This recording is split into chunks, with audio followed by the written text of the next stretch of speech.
On this special live 24/7 edition of College Press Box, we break down how Texas baseball won a hard-fought road series against Kentucky, while also talking about how the Lady Vols knocked off #1 Texas in Austin. At long last, Rory McIlroy gets to don the renowned green jacket. And now that the regular season is over, we'll discuss who can take home the NBA championship. Finally, it is our senior show, and we'll honor all of our hardworking graduating reporters here at TSTV Sports. All this and more on this special live 24/7 edition of College Press Box.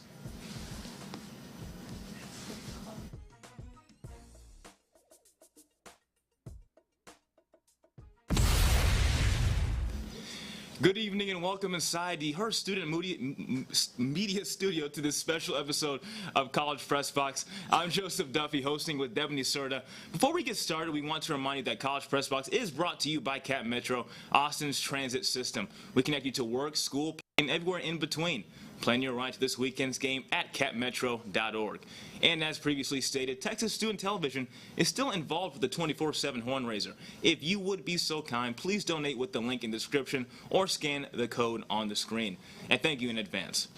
Also in this special episode, it is our senior show, where we honor our TSTV Sports seniors that have contributed on this show and throughout the department. All night long, we'll be speaking to the countless members of the 2025 graduating class that have made this entire semester so special on College Press Box and across the sports wing. So with that being said, let's dive into our action-packed show tonight. It was no secret that the hype was special after Texas' sweep against Georgia this past weekend, after sweeping the visiting #3 Georgia Bulldogs at the Dish, and after beating Houston Christian this past Tuesday, the #2 Longhorns would be battle-tested by a gritty Kentucky Wildcats ball club that gave Texas all it could handle. Defeating UK 6-3 on Friday, Coach Schlossnagel's team will lose on a walk-off in the 15th inning on Saturday. So let's see how Texas would fare in a Sunday afternoon rubber match in Lexington. Ryan Galvan is aboard with a 4-pitch walk from Ben Cleaver. With runners on the corners now, Jalen Flores would knock in Jaquay Stewart at third. Texas draws first blood, leading 1-0. Dugout already getting amped. Then Will Gasparino with 2 outs. The lanky center fielder on 1 and 2 smacks that one towards the left center gap. That one gets down, bangs off the wall. The 2 RBI double scores Galvan and Flores from second to make it a 3-0 Texas game. And then after that, we'll fast forward to the 4th inning after the Skull chants, and Gasparino celebrating that second.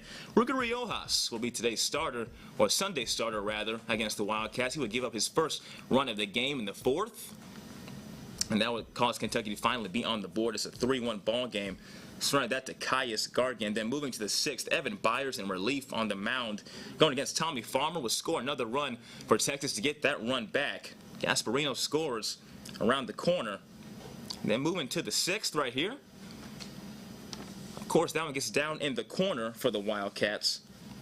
And they would add a few more runs to make this a closer game. A 1-run game that is against Riojas. And his day will be done as Kentucky is trying to fight back in this rubber match.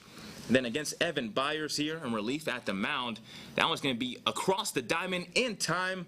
Great play right there to retire the side. And then we'll go back here in this part of the highlights. Might be an error right there as that one gets around the corner. And that scores another run for Texas to make it 5-3. And the score count's going for Campbell Schuessler. For Saunier, at the relief at the mound, Ruger Riojas' day is done after 6.1 innings pitched. That will tag the runner and get home another run safely late in the 8th inning. Still trying to fight are the Wildcats. And then right here at the very end of the game, 1 out, runners at the corners. That's going to be a double play to end the ball game for Texas. A great defensive play. Ruger Riojas gets his 7th win of the season, moves to 7-1, and the Longhorns win in Lexington. You can't win them all, but that is another solid series for Texas. Now let's go to my co-host for the first time tonight, and Debanny Cerda with our first seniors to honor tonight, who will talk more about this series against the Kentucky Wildcats. Deb? Thanks, Joe. I'm here joined with Ikey Kohler and Michael Alvarez for the very last time on Press Box to talk about Texas baseball. How are you feeling, guys? Good. I'm great. I'm ready to go. Senior show. Let's do it. Yep. It's no secret Texas baseball is having a fantastic start in their rookie season in the SEC, winning 5 SEC series and sweeping 3. What makes this team different, and what has been the biggest takeaway thus far, Ikey? Yeah, I mean, the biggest takeaway for me, I mean, Texas is rolling. I mean, if you would have told Texas fans at the end of last spring when, CDC just hired Schlossnagel and told them now that we're #1 team in the nation halfway through SEC play and we're 13-2 in the conference, I mean, Texas hasn't been #1 since 2022. I mean, they would have said, okay, we'll see, we'll see what happens. But, I mean, Texas is ready for the SEC. They're on top of the SEC. And if they win these next series, I mean, they got Auburn coming up, a ranked team, #2, Arkansas coming up. If they win out the rest of the regular season, they're going to be a top 2 seed in the tournament. I mean, this team knows multiple ways to win, and they're rolling. And I think it's good to show how much potential this team has, especially with how upsetting and how everything went down with Coach Pierce last year and the hire of Coach Schlossnagel, which was a little sketchy depending on what team you support. But before joining the SEC, it's been no secret that this is the league that's good at baseball. The past 5 national championships have come from this league. How can this specific schedule help the Longhorns in the postseason, Michael? I mean, they're battle tested. Sitting at 13-2 in conference play with series wins over top 5 opponents in LSU and Georgia toughens their skin in the Longhorn roster. They still have a road test in Fayetteville against an old Southwest Conference foe and a rivalry with no love lost between. Even in a down year, they get A&M at the dish and can't forget about Red River rival in Norman. 3 blood-feuded rivalries still to play, and we know anything can happen in a rivalry game. This will only help the Horns going forward as they look to push towards Omaha. I think all of us speaking, we all definitely want them to go to Omaha. It's been a while, especially 2 years ago when they lost in the very first game. Very unfortunate. But now, last show, guys. What has been your favorite memory at TSTV Sports? There's been a lot. What is that? Yeah, there's been a lot. I mean, I've gotten a lot of opportunities. I got to go up to Kansas City for a week, go see the Big 12 tournament. Going up to Ann Arbor was cool. I'd say that. I mean, after the first quarter, you could hear a pin drop in the stadium. I mean, they silenced them. Whenever A&M comes into town, baseball, April 26th, 27th, put on the calendars. I know Mike's going to be there. You're going to be there, right? No, you know me. I got my hat on. I'm ready to go, man. You ready? Yeah. Let's do it. What's your favorite memory of TSTV? There's a lot. Let's talk about my baby, the 1-0 Sports Show. Man, that's my spot. Love it out there on Friday. Shout out to Santi. He's in the crowd. My co-host. He's a dog for that. I was covering the Florida game this year when they came to Austin. And funny enough, I was wearing my Pensacola jersey. It said Florida on it. Right. I thought that was hilarious. One of my, I guess my boss right now, Noah Gross of KXAN, pointed that out at the game. That was pretty funny. That comeback against A&M this year at Moody, I was covering that game with Goose. And, yeah, I mean, I was calling it from halftime. Like, yeah, we're good. We're going to come back. They came back. It was special. And then finally, I think my favorite part about being as like an anchor and like in the media is the media food room when you go to the games. Don't touch. I'm gonna get 2, maybe 3 plates when I'm out there. You know what I mean? We're gonna make it happen, dog. That's how we do it. There's nothing wrong with the whole media plates, and Moody Center by far has the best media food. Yep. I mean, it's just fantastic every time you go to Moody Center. That's definitely something I'll 100% miss. Yep. But thank you guys for joining us again and for all your hard work. Back to you at the desk, Joe. Thanks, Shulman. It's been a pleasure to watch your work, Michael and Ikey. Thank you so much for your analysis. When College Press Box returns, #1 Texas softball was stunned at home, losing to the Tennessee Lady Vols. Campbell, Choate, and Perla Paredes return to break down the series and recount their memories in TSTV Sports. You won't want to miss it.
Welcome back to College Press Box. Number 1 Texas softball welcomed the Lady Vols to Austin, and the offense would be held at bay for most of the series. After shutting them out on Friday night, on Saturday, a pitcher's duel was up for grabs, with Tennessee grabbing the win.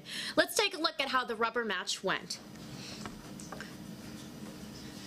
Texas softball on the top of the first with bases loaded with just 14 pitches in. A foul ball is up for grabs in a collision between Jolie Mitchell and Reese Atwood. Tennessee strikes first, 1-0. Bottom of the first again, Atwood finds her groove with this shot onto the left for a double, and it is 1-1.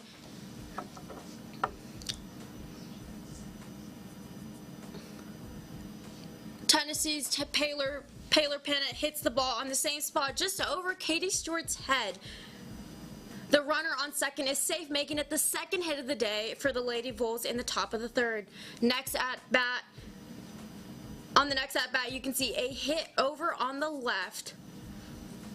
And the Lady Vols send Panel to home, and Texas is still trailing by 2. Tennessee up 2-1.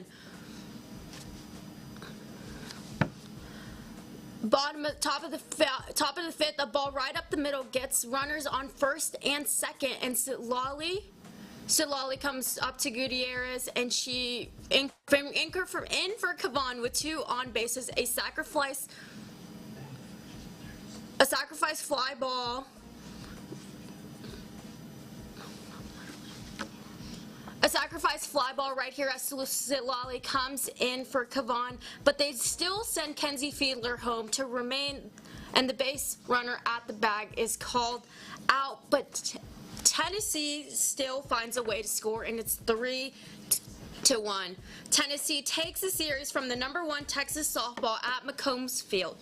Texas has another big series on deck against number 5 LSU Tigers. Let's go to Joe with 2 more special seniors to talk about this series.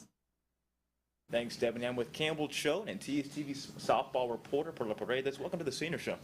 No, we're excited to be here, the last one. Yeah, for sure. A little bittersweet, of course, but I'll start with you here, Perla.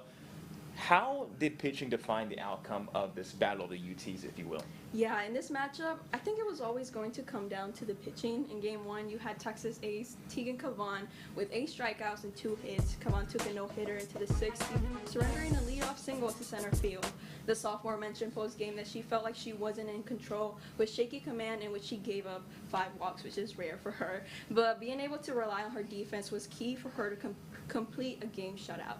The Texas offense strung together 4 consecutive base hits in the bottom of the third to take a 3-0 lead. And on Friday's opener, the Longhorns were also able to get a taste of what was to come in the last 2 games of the series by facing Tennessee junior pitcher Carlin Pickens, which she's terrifying, who earlier this year broke the record for the fastest pitch ever thrown in NCAA softball history with a 78.2 mile-per-hour fastball. In the Volunteers' 3-1 win Saturday, Pickens had 8 strikeouts and only gave up 4 hits and 3 walks. Her command in the circle was evident from the start, as well as her ability to pitch out of jams and limit damage was the difference maker, especially against one of the most dangerous offenses in the nation.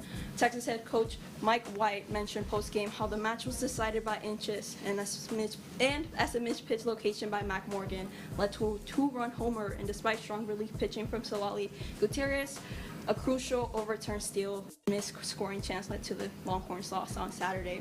On Sunday, though, Pickens was even more dominant after having thrown 109 pitches the day before, and with Tennessee holding on to a slim lead for most of the game, Pickens delivered a clutch strikeouts, 2 strand runners in scoring position multiple times. The walks in the day given by Kavan and Gutierrez is what hurt Texas the most, as all of them equal the run, and with strong pitching, that can be the difference in a ball game, as we all know, and Pickens proved it. Her 10 strikeout performance capped up one of the most impressive weekends any pitcher has ever had this season, as she totaled 20 strikeouts over 15 innings and held the Longhorns to just 10 hits combined. A lineup that came into the series leading nearly in every major offensive category looked outmatched against her eliteness of speed and movement. You know what's amazing if you're Tegan Kavan, how even if you struggle giving up 5 walks, you still can find a way to throw a complete game shutout. And of course with Colin right there, just dynamic already, just blazing fastball obviously. Moving on to you, Campbell. You know, the biggest issues In your opinion, you saw the walks right there if you're taking Kavan. Is there any other issues that come to mind for you when it comes to this loss in the series? Yeah, more of the issues that I see are more on the offensive side. So the biggest issues for this team are leaving runners on base, not being aggressive earlier in the count, and their inability to get runs on the board early. Easy fixes, but in Game 2, Texas didn't find their fight at the plate until the bottom of the fourth when Katie Simmons singled and Jolie Mitchell scored. Texas had the opportunity to tie it or take the lead with bases loaded, but instead they finished with a lone run and 3 runners left on. In Game 3, Texas put up a run in the first, but would fail to score past that. And the Longhorns have had these issues in Game 3 against Mizzou, and Game 1 against Mississippi State, and against Florida in the series final, all of which were losses. And the lack of scoring early stems from not being able to be aggressive earlier in the count and getting down instead. Texas has one of the strongest hitting rosters in the nation, and making contact early is not only intimidating, but also is going to leave a lot more room for error on the opposing defenses. However, these aren't season-ending issues, like I said earlier, but Texas does have a pretty stacked schedule ahead, including number 6 LSU and number 2 Oklahoma, and a non-conference game against Oklahoma State all before the SEC tournament. Longhorns have opportunities to piece hits together, and playing more small ball might be the solution to getting runners around the bases. Texas' record now stands at 39-5 overall, and then 11-4 in the SEC. Yeah, it's similar to baseball. You cannot win them all. Obviously, it was a hard-fought series. Now, for Tennessee, you've beaten now the number 1 and number 2 teams in softball. Already an impressive resume as we head to the tournament. All right, y'all, it's now time for a little bit of a bittersweet moment now in the segment in this block. What are your favorite memories here at TSTV Sports? I'll start with you, Perla. I think one of the most things that was like, I don't know, like special to be a part of is just seeing everybody grow as reporters. I think that was kind of special, and obviously it was a privilege to cover all these games for the Longhorns, but I think being part of like knowing how sports plays such an important life of everybody's lives here, I think was really something special to be a part of. Yeah, for sure. Same with me as well. Yeah, my favorite memory is definitely covering the Red River game this season.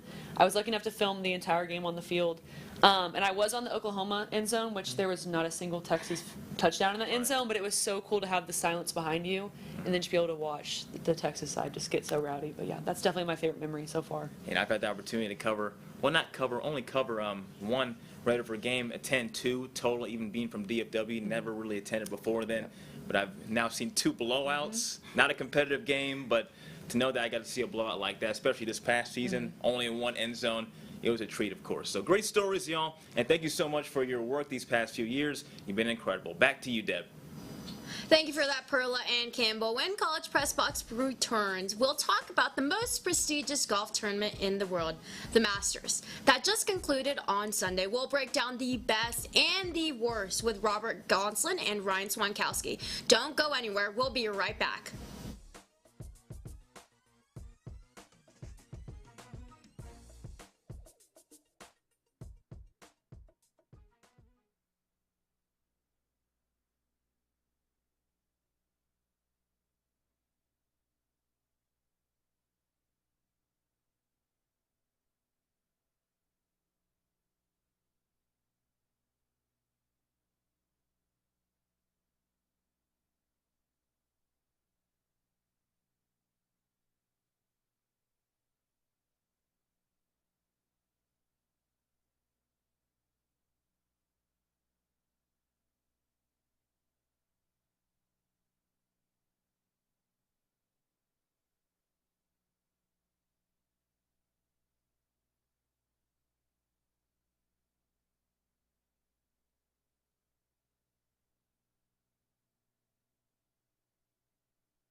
Welcome back to College Press Box. The granddaddy of them all, the Masters Tournament in Augusta, Georgia, has finally concluded. And it's safe to say that it made just about everybody smile, with Rory McIlroy now donning the patented green jacket.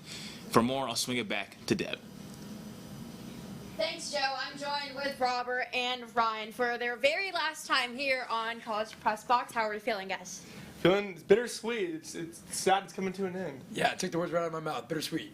All right, let's get started with you, Robert. The final round on the Masters yesterday was a roller coaster, arguably one of the most famous endings ever. What made yesterday's tournament so exciting, and what does it mean for the sport of golf? Well, Deb, I first have to say that the one thing I learned from this past weekend is that if you think it's tiring to watch your favorite football or basketball team for all 4 quarters in a big game, wait until you watch 4 whole days of a close golf tournament. Rory McIlroy has consistently been one of the best golfers over the past 15 years. Back in 2011, he won the U.S. Open. In 2012, he won his first PGA Championship. And then in 2014, he brought home 2 more majors, another PGA Championship and a win at the Open. In the span of 4 years, McIlroy had already won 4 majors, but still hadn't brought home a green jacket at the Masters, the world's grandest and most premier golf tournament. So, he was just 1 major away from winning a Grand Slam. After losing a 4-stroke lead in the final round of the 2011 Masters, and then after 2014 not ever winning another major, everyone seemed to think McIlroy would never do it. The player was good enough to be considered one of the best in the world, but could never capitalize in the sport's biggest events. Not until this past weekend. McIlroy walked into Augusta National Golf Club having battled many mental challenges on the golf course. But people felt different about this year because he had already won 2 tournaments earlier this season. So, patrons and viewers were watching him more closely this time around. In round 1 on Thursday, McIlroy opened up fast, scoring 4 under par through the first 9. Things were so far so good for Rory until he double bogeyed twice on the back 9. Heading into the second day even now, McIlroy was still in position to make the tournament his, but after giving up a great score on 4 under the day before, all confidence seemed to go out of the window. But with Rory McIlroy, you can't forget that with all of the mental challenges he's faced, he's still Rory. On Friday and Saturday, he posted 2 consecutive scores of 66. McIlroy had crept his way back into contention and gained a spot in first place with a score of 12 under and a 2-stroke lead ahead of Bryson DeChambeau.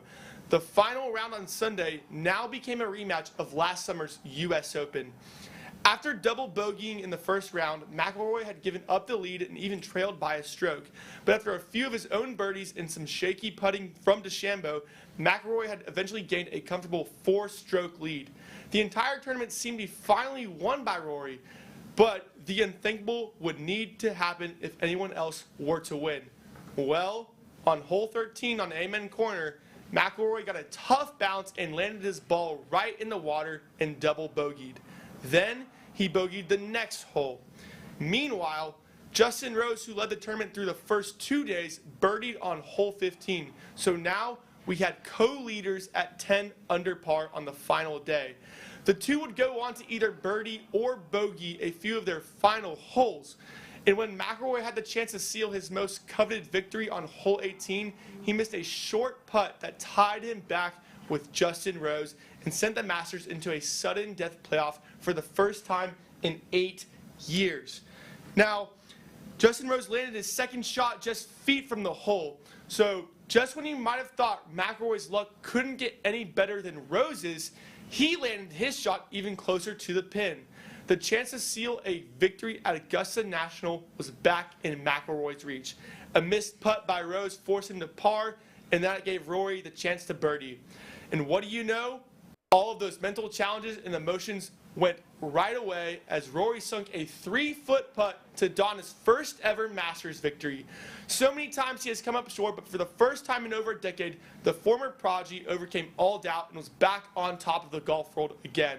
McIlroy became the 6th ever golfer to complete the Grand Slam and first person in 90 years to do it at the Masters. McIlroy joins an elite company of Gene Sarazen, Ben Hogan, Gary Player, Jack Nicklaus, and Tiger Woods.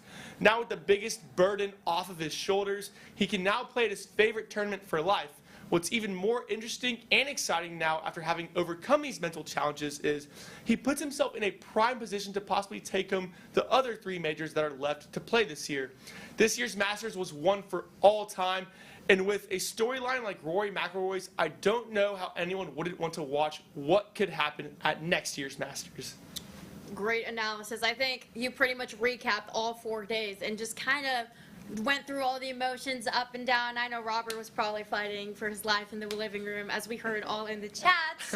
I was happy to see Rory win one. Hey, and you know what? A lot of us are too. But speaking of the Masters, the tournament was one of the best we've seen in recent memories. In fact, it had almost everyone here at TSTV watching who have never seen a lick of golf. But why was this? Why was this the best one in recent memory we have seen? And what do you think this is going to do to Rory's overall key to success and keep winning not only the first green jacket, but a career Grand Slam? Yeah, absolutely. Thank you, Devin. Robert G, great analysis as well before me. Before the tournament, Scotty Scheffler was the favorite to win. No surprise there. But in my eyes, there were numerous golfers that had a real chance to win it all this year. And the final round showed just that. Outside of McIlroy, Justin Rose, Ludwig Oberg, and Bryson DeChambeau all led at some point on Sunday, and there were several other guys that were in the mix, such as Scotty Scheffler himself. McIlroy is the first Masters winner ever to score 4 or more double bogeys throughout his 72 holes, which adds to the madness that occurred throughout the entire tournament. With this, I think Rory's overall key to success was his ability to rebound from mistakes, which has been a major topic with him since his last major victory in 2014. He started Sunday with a double bogey on hole 1, like Robert mentioned, and then he had 3 birdies throughout his next 8 holes. After missing the winning putt on 18, goes into that playoff against Justin Rose and delivers a masterful 3 shots to bring it home. Overall, Rory overcame over a decade's worth of pressure, defeat, and even embarrassment at times to finally call himself a Masters champion. You know, great analysis, but I think personally what really sold that I knew Rory was going to win was when they had the par 3 contest and his daughter Poppy just nails that putt in. I think that personally for me. But it was like a 15-foot putt. I know, exactly. Yeah, it was good. It was good. Better than me.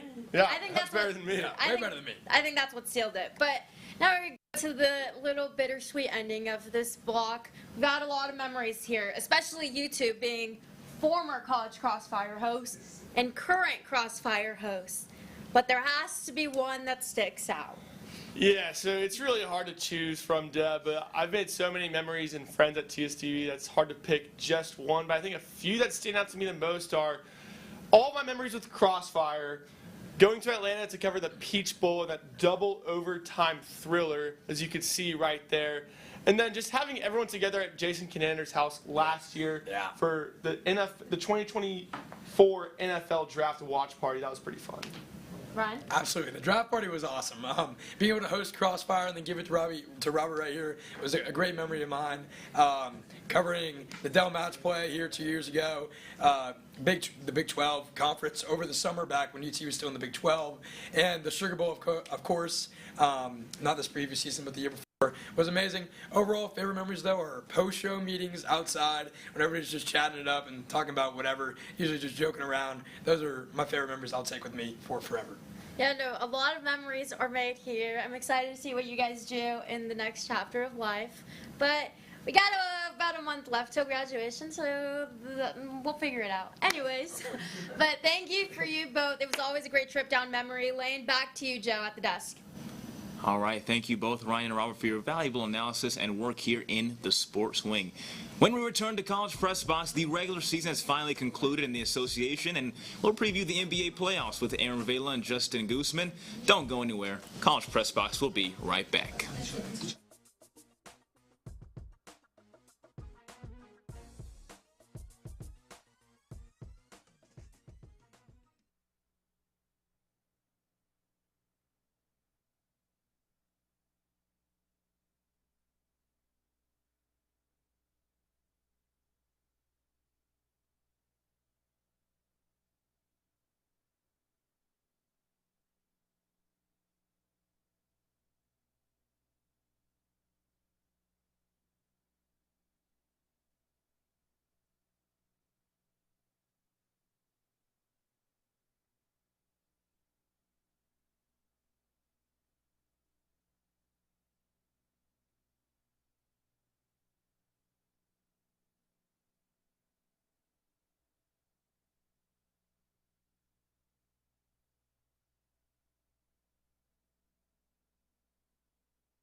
Welcome back to College Press Box. The NBA's regular season concluded and the playoff seedings have been finalized, with the play-ins that start tomorrow. After two shocking firings in the past 3 weeks, what can we project for this year's NBA playoffs? Joe?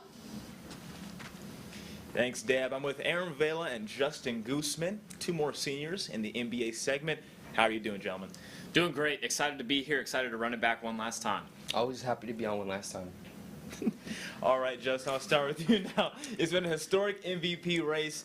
Give me your pick for MVP and your NBA season awards so far in 2024-25. Well, it certainly has been an eventful NBA season, and these awards are always tough to pick, so I'm going to move in order of least importance to most important. So we're going to start with Coach of the Year. Not that it's not important, but it's not the most exciting. For me, it's got to be J.B. Bickerstaff of the Detroit Pistons. The Pistons won 14 games last year, and getting to the playoffs this season is nothing short of a miracle. I love what Kenny Atkinson is doing in Cleveland, but Detroit was historically bad last season, and Cleveland was actually a really good team that just couldn't put it all together in the playoffs. And for Sixth Man of the Year, I'm going to go with Malik Beasley, also of the Detroit Pistons. He has the highest three-point percentage in the entire league and really is the engine for the Detroit offense outside of Cade Cunningham. The off-ball movement and ability to draw defenders outside of the paint is a huge part of Detroit's success.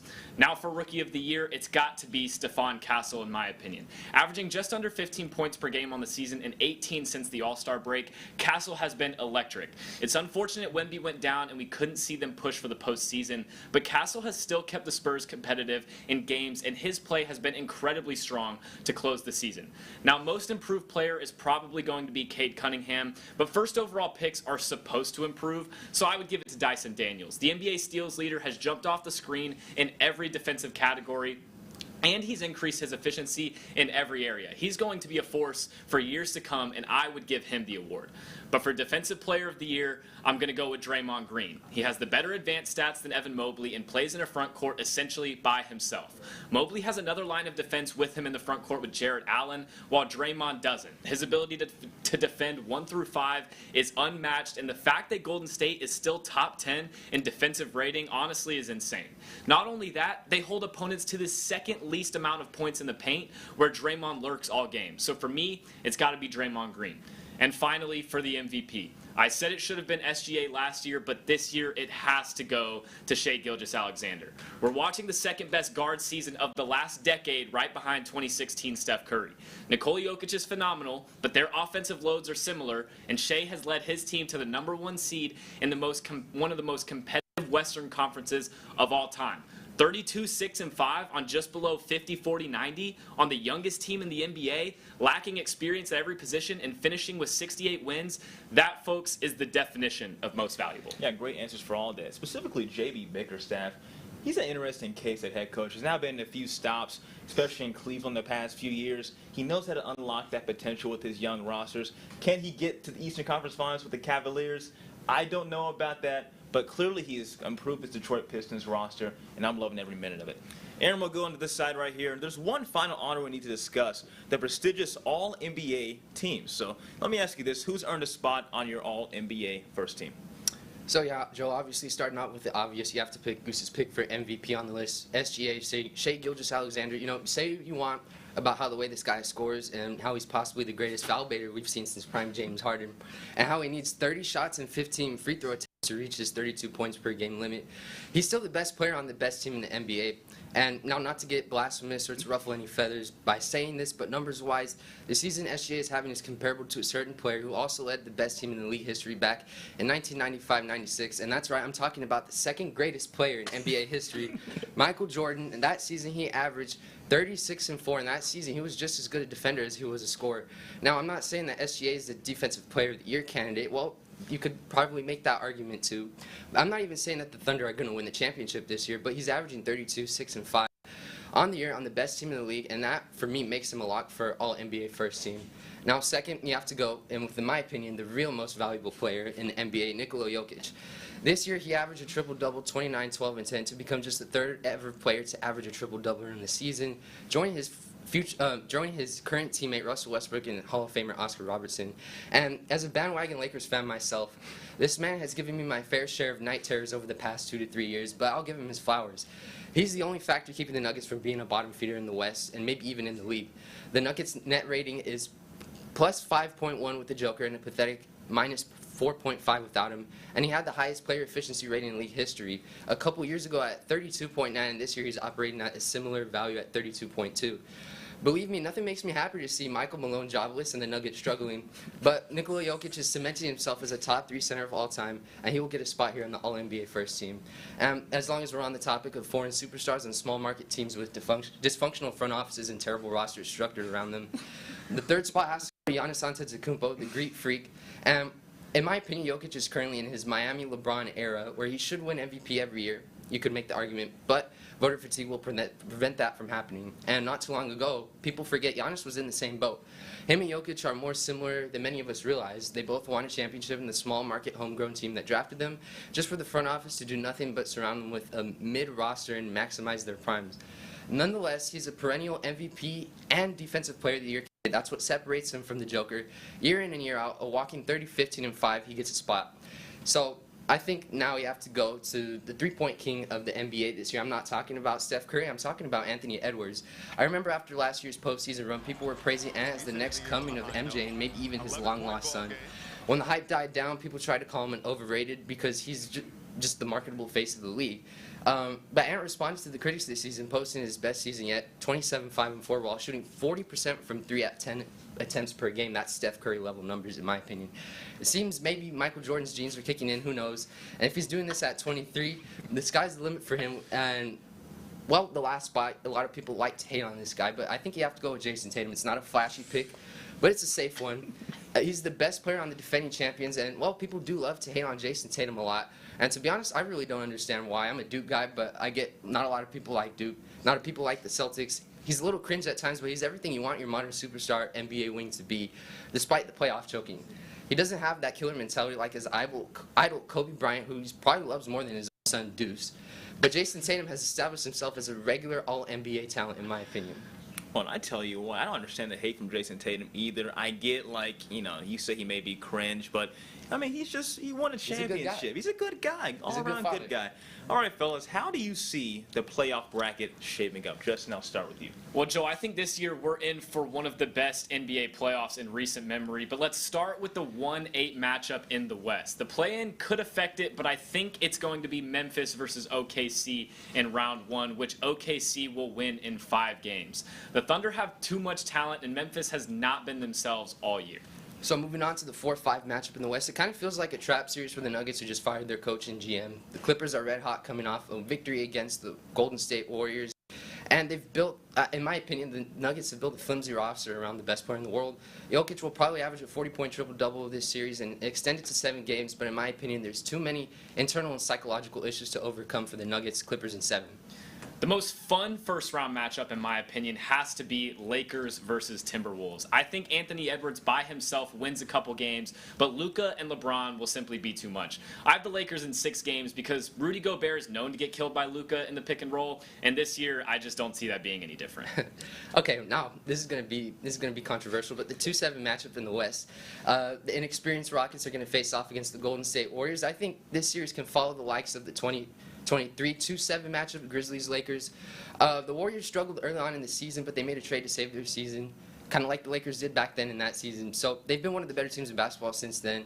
However, the Rockets are simply too fraudulent and inexperienced to weather the storm that is Steph Curry in the playoffs. I'm going to take Warriors in 6 there. All right, so I like those picks, especially for Anthony Edwards and the Timberwolves right there. I don't know if they have enough right there to get past the first round. And especially, he had the MJ genes and MJ talk last year. He started off hot, but towards the end, he said he was getting a little bit tired in that Western Conference Finals against the Mavericks, a team that I'm still trying to recover from, if you know what I mean. But moving on to the eastern side of the bracket. Start with you again. Oh, I guess it's me, yeah. Let's go to the eastern side. 1-8 matchup, Cavs and Hawks. I'm not really going to say anything here. Obviously, the play-in tournament could affect this, but the Cavs won 64 games, and they aren't going to lose to a dysfunctional franchise like the Hawks that seem to be stuck in a mid-lottery purgatory. Let's take the Cavs in 4 there. The 4-5 in the East is a rematch of last year's first round between Milwaukee and Indiana. Last year, Milwaukee tried to survive without Giannis, and this year they're going to try to do the same but without Damian Lillard. It's unfortunate because I think because of that, Indiana gets the job done in 6 games with Tyrese Halliburton and the high-powered Pacers offense over an identity-less Doc Rivers coach team. Moving on, we got Knicks and Pistons taking back to the 80s with this series. I can't remember the last time both of these teams were good in the same year. So with that being said, in a series that Isaiah Stewart is playing in, I expect a couple fights, tough physical series between them along the way. The Knicks aren't really a perfect team. They have a really good starting lineup. They had a lot of the same issues as last year in regards to depth on the bench. But they have one of the most talented starting fives in the NBA, and Coach Tom Thibodeau will run these players to the floor playing 40 minutes a game. That's an issue that's going to be unavoidable in the second round, but for now I trust the Knicks starters for one series more than I do the Pistons, despite Cade Cunningham arguably being the best player in the series. I'll take Knicks in 6 there. Now, Boston versus Orlando, again, could be affected by the play-in. I think this series could actually be a lot of fun, but Boston's just too much of a juggernaut. I see them winning in 5. Although most games will be close in this series, I think Paulo and Franz are good enough to steal a game or two, but they don't have enough to win 4 out of 7 against the Boston Celtics.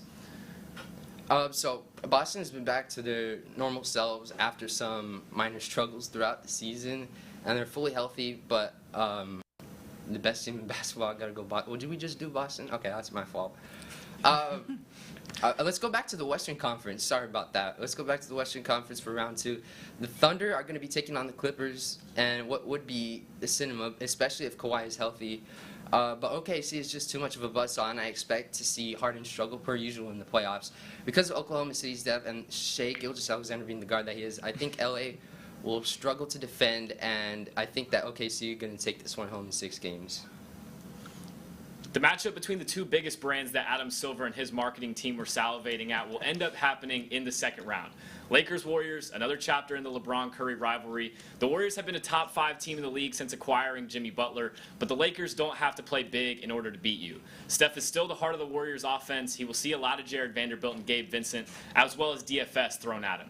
On the Lakers side, the trio of Luka, LeBron, and Austin Reeves will be too much for the Warriors defenders to handle, and in an exciting series, maybe even scripted, it's going to be Lakers in 7. Now in the East, the 1-4 matchup with Cleveland and Indiana isn't exactly a marquee matchup, but true basketball fans will be locked into this series. The Pacers turned their series around after a slow start, and the Cavs have been dominant all year. Expect it to be a high-paced, high-scoring series, and despite the Cavs being the favorites, the Pacers should hold their ground. With that being said, the Cavs have an undeniable superstar in Donovan Mitchell. The Pacers don't. Tyrese Halliburton is an overgrown Rajon Rondo who can shoot threes despite how his jump shot looks like he's having a stroke. That paired with the Cavs' ability to defend at all 3 levels makes the Cavs win this one in 6. So Boston versus New York, in theory, that should be an exciting series. Take me back to the 90s again with that one. I'm sure we'll get some fireworks, but the Knicks have lost 8 out of the last 9 matchups, including every matchup between the two this season. Boston just has their number. I think New York would steal a game just based off of Jalen Brunson's greatness alone. But like I said before, 40 minutes, that's just not sustainable for your starters. They lost in the second round. Last year, they're probably going to do that again this year. Give me Boston in 5. In the West, I don't think there's a more exciting matchup that you could leave for the Western Conference Finals. LeBron and Luka take on the juggernaut that is OKC and the brightest young guard in the league who's ready to assert himself as the next global superstar. LeBron and Luka could absolutely get it done, and I think they'll have a chance to do so, but I think inevitably it goes to 7. And as great as those two are individually, they lack an interior presence in LA will be the reason that they lose this series. The combination of Chet Holmgren and Isaiah Hartenstein will end up being the X factor, not to mention the terrifying Oklahoma City Thunder crowd. I think the Thunder win in a tantalizing Game 7.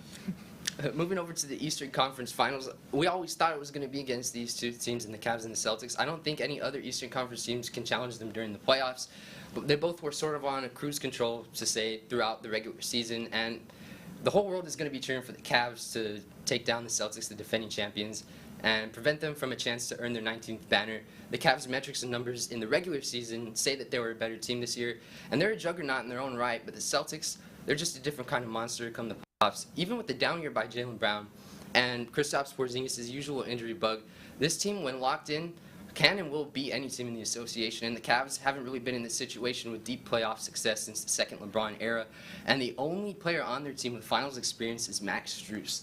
I'm not comfortable saying Max Strus is my only player having playoff experience and finals experience. Let's take Celtics in 6 to set up a finals between the Thunder and the Celtics. And these two teams in the finals would draw a massive audience. It feels like these next two teams could be the next generation's big rivalry with the way the front offices have set the franchises up. For me, it comes down to Boston's experience and the fact that they have multiple stars they can rely on with the game on the line. I think it goes 6 or 7, but Boston ends up getting it done, and Jason Tatum brings home his first finals MVP. So obviously, Joe, this is probably the first of many deep playoff runs for the Oklahoma City Thunder. They're young, they have an excellent roster, excellent coach, and an excellent front office that's willing to surround SGA. With players like Jalen Williams and the rest of the supporting cast, they have the best player in the series, but so did the Mavericks last year with Luka Doncic. I think it's similar to the Cavs and Celtics series, a young and inexperienced Thunder team making it to the finals for the first time, and they'll be here again. Don't doubt that for a second, but the Celtics are just as talented as the Thunder and more experienced coming off that title run last year. Give me the Celtics for the first repeat champion since the Warriors in 2016 and 2017, as much as it pains me to say that. Well, we know that the playoffs is a different animal. I can't believe the Cavs really held on to that #1 seed throughout this season. Really thought that Boston would come back and fetch them. But we'll see where it goes in the Eastern and Western Conference Finals, and whoever wins the NBA championship. Could it be a young OKC team? We'll see about that. All right, time to draw back on some of your favorite memories. What is your favorite memory at TSTV Sports? I'll start here with you, Aram. So yeah, for me, it actually happened last semester. I'm going to go with covering the Georgia-Texas game here on the 40 acres at DKR Stadium. It was a night game.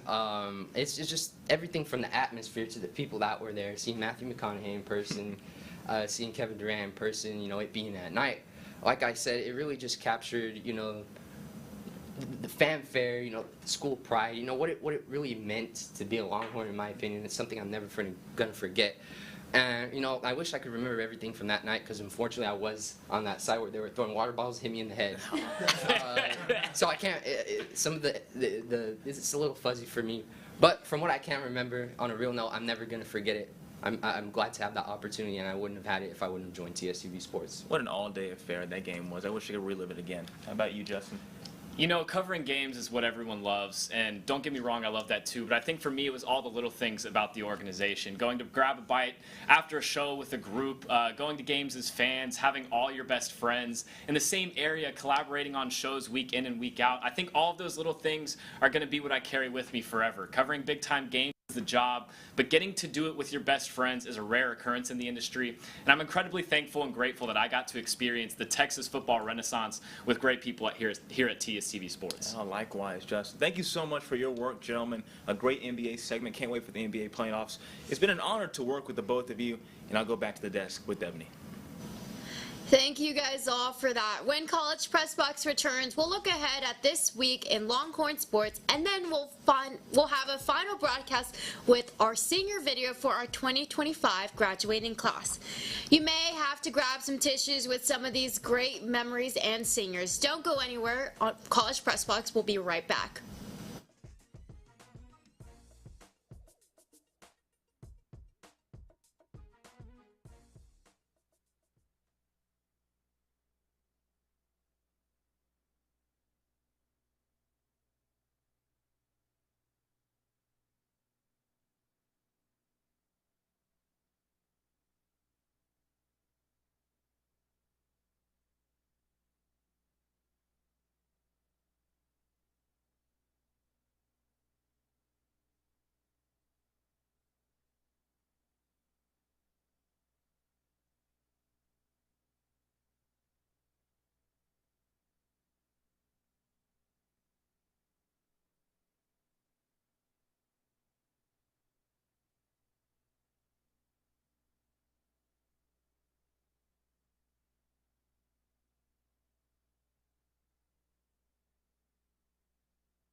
Welcome back to College Press Box. Let's take a look at this week in Longhorn sports. On Tuesday, Texas baseball will face UT-RGV at 6:30 p.m. on SEC Network Plus. Thursday, we got two games with softball taking on the LSU Tigers at 4:30 on SEC Network. Over across the street, baseball will take on Auburn at 7 p.m. on SEC Network Plus. Friday night, softball will continue their series against LSU at 4:30 on the SEC Network Plus. Over across the diamond, baseball will take on Auburn at 7 p.m. on SEC Network Plus. Moving on to Saturday, softball will have their series finale against LSU at 11 a.m. on ESPN2, and baseball will have their series finale against Auburn at 2 p.m. on SEC Network Plus. Obviously, no games are being played on Sunday as it is Easter. All right, well, it's been a jam-packed show already in this anticipated senior show with so many seniors participating tonight. So without further ado, it is time to show our senior video for the first time, produced by our underclassmen here at TSTV Sports. It will be our first time to watch this along with you. Let's take a look. Two newbies will start on second base. It's his college crossfire debut. Please welcome Michael Alvarez. Welcome to the show. Michael, how are you? I'm good. I'm feeling great. I'm ready to get it started. I don't blow 28-3 leads like his team over here. Close. It's not really an upset. I guess it can be because you're on the road. But, I mean, I'm not going to lie. I don't know anything about these two teams. I'm going to keep it honest with you. Said it wasn't the Yankees. The Yankees fan. Go with the Giants if you want to. All right. Screw it. Let's go with the Red Sox. Let's go with the Astros. Let's do it. I said at the beginning, I'm coming with some hot takes. This one might cost me some points. They may be the 13th seed in the West, but give me the Lakers. To my left, we got our very own Perla Paredes making her TSTV debut. How are you doing tonight? Good. Also excited for today's game. Let's get right into it. It's Perla Paredes. Perla, how's it going? It's going good. I'm, CJ Stroud today, my QB1, but I'm excited. Time of the year for the best rivalry in college football. The Red River Showdown is in Dallas. I'm not joined beside Zach Davis to give us his perspective on the 2024 edition. Reporting for TSTV Sports, I'm Perla Paredes. Welcome back to College Press Box. Now joining us is our volleyball analyst, Campbell Choate. Thanks for having me. Good evening and welcome to this week's special episode of College Press Box, Texas football chase for the championship. I'm Campbell Choate and he's Jason Conander. We've got a great show for you today, so let's dive right into it. And like we said, 10K for 10K, coin flip, trophy presentation, and senior night all in one game. But how did Texas jump ahead of Florida? Make sure they never looked back against the Gators. Longhorns beat Coastal Carolina and Tulane on Friday, winning 5-0 and 3-2. Texas tacked on two more wins on Saturday, beating SFA 4-1, and Texas A&M Corpus Christi 3-2. Good evening and welcome into College Press Box. I'm your host, Jason Conander. He's Robert Gonsolin, and we have a great show for you too. So, if I'm Jared Elliott, what this is going to be about for this season is I'm not going to change anything. We're the reigning national champions. We're not going to change the attack. We're not going to change the offense. We're going to keep the mojo going steady and strong. It is September, and we are so back on the one and only College Crossfire. It's the College Crossfire Halloween Spooktacular. Woo! Reporting for TSTV Sports from Dish Falk Field, I'm Robert Gonsolin. Welcome back to College Press Box. I'd now like to welcome in our very own volleyball analyst, Chloe Porras. Thank you for joining us tonight, Chloe. Thank you for having me. And what might affect their chances in getting further in the tournament? Well, before I discuss the weaknesses, let's look at how the team performed as a whole during the second round of the tournament. Good evening and welcome to College Press Box. I'm your host, Chloe Porras. We have a great show for you this evening. Next play, the ball was handed off to Brooks yet again, and he scores the Longhorns' first points of the game, making the score 7-3 Texas. That's it for me. I'm Chloe Porras for TSTV Sports. Have a great night. The Texas Longhorns lost an absolute heartbreaker Saturday afternoon against the #1 ranked team in the nation, the Alabama Crimson Tide. This could be a little abusive, but I think if you miss no, that's not a good way to start. if you miss a kick, you get kicked. So I think that if you shank it wide left, you got what's coming to you. Covering for Texas Student Television Sports, TJ, has been a hectic conference thus far. Texas finally up to the podium. Steve Sarkisian with his natural charisma and his burnt orange shoot, showcasing how great this roster is going to be. Good afternoon from Mercedes-Benz Stadium in Atlanta, Georgia, where the SEC Championship game is taking place. The second bout where the Georgia Bulldogs are facing off against the Texas Longhorns. Introducing first, making his very first Crossfire appearance, we have Ryan Hopper. Ryan, how are you doing tonight? Pretty good. Excited to be here. Yeah, good to meet you, Ryan. Spring 2024 Tournament Champions. The winner is Ryan Hopper. Ryan has won. The key to beating Mahomes in the playoffs is just like beating Brady in the playoffs. You got to get pressure with your 4 down linemen. If you blitz Mahomes, he knows exactly where to go, and he's going to put the football right there, and he's going to punish you. So in hockey, it's a game of respect, and usually respect comes when you take the gloves off. You know you can only make on Thanksgiving, Rob? A turducken. John Madden used to talk about it on the broadcast. Oh, you got to get the turducken. For the final time, I'm Ryan Hopper for TSTV Sports. Good evening and welcome to College Press Box. I'm your host, Ryan Swantkowski. We've got a great show for you today. Good evening, and welcome into the most renowned sports show on the planet. I am your now somewhat new host, Ryan Swantkowski, and we have a great show for you this evening. Pull the face mask? Sure, I don't care. Okay, Horse collar? I don't care. I mean, you said mayhem, bro. You said mayhem. Yeah, mayhem, not murder. Okay, that's not murder. What else do you expect me to say? Come on, that'd be fun to watch. A little bit. Our very own Debanny Cerda is here to give us an update on the MLB playoff picture. Debanny? What a crazy week it has been for the MLB as the playoff is in full swing. Good evening and welcome to College Press Box. I'm your host, Debanny Cerda, and he's Ikey Kohler. We have a great show for you guys today. Do we have time for FaceTime? Well, we're getting FaceTime anyway. Debanny, take it away. Yes, we do. All right. We're getting FaceTime anyway. I want to thank everyone for watching. Ka-chow. Duh. Joined alongside us, though, is Ikey Kohler. Ikey, how you doing this morning? I'm doing fantastic. I'm ready to get these picks in. Thank y'all for having me on. Thank y'all for watching. You know, I'm doing great. I'm ready to get going. We got March Madness. Well, we are in March Madness. I'm ready for Selection Sundays in 4 days, so let's get going. My name is Ikey Kohler, doing the post-game recap. It wasn't as clean of a game as yesterday, but the Longhorns were able to get it done. I mean, it means everything to them, Jordan. It's really tough to win on the Big 12, especially at home. There's going to be a lot of good teams that challenge you. Welcome back to College Press Box, everybody. With the NBA season coming to a close soon, it's a great time to look ahead and analyze the favorites to win. I appreciate it, man. I'm just happy to be on here. You know what I'm saying? I don't know why Joe fumbled the bag with that intro there, but as long as I beat him, I'm going to be happy. You know what I'm saying?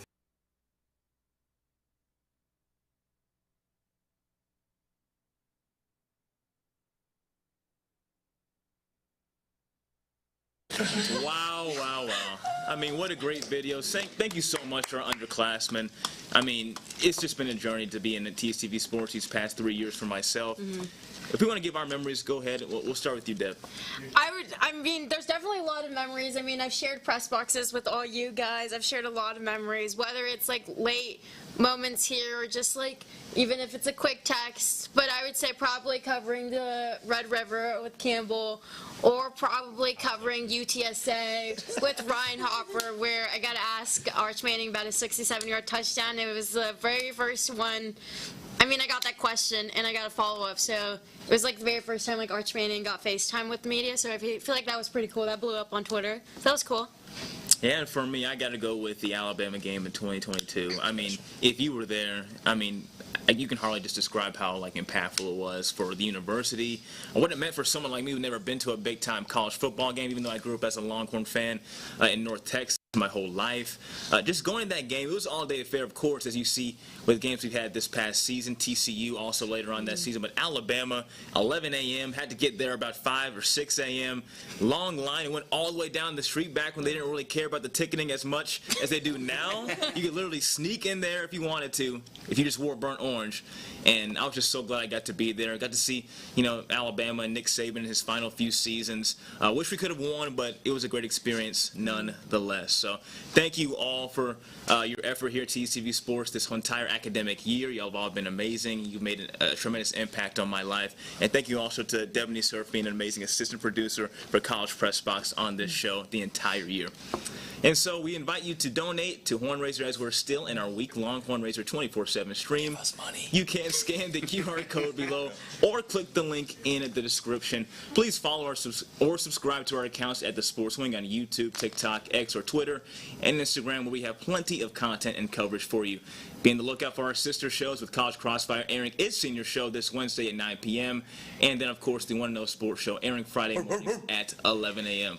While this will be our last SportsCenter S-type show of the year, mark your calendars for next Tuesday when we air our College Press Box NFL mock draft special with myself, Robert Gonsolin, Ryan Swantkowski, Justin Goosman, Gregorio Silva, and TJ Krulowitz. The next show you'll see at 8 will be that of Texas News Primetime.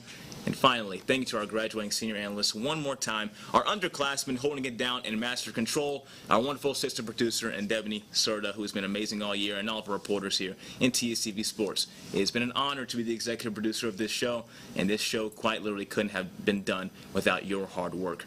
Thank you so much from the bottom of my heart. So, for College Press Box, I'm Joseph Duffy. She's Debanny Cerda. Thank you for watching our senior show, and have a good night.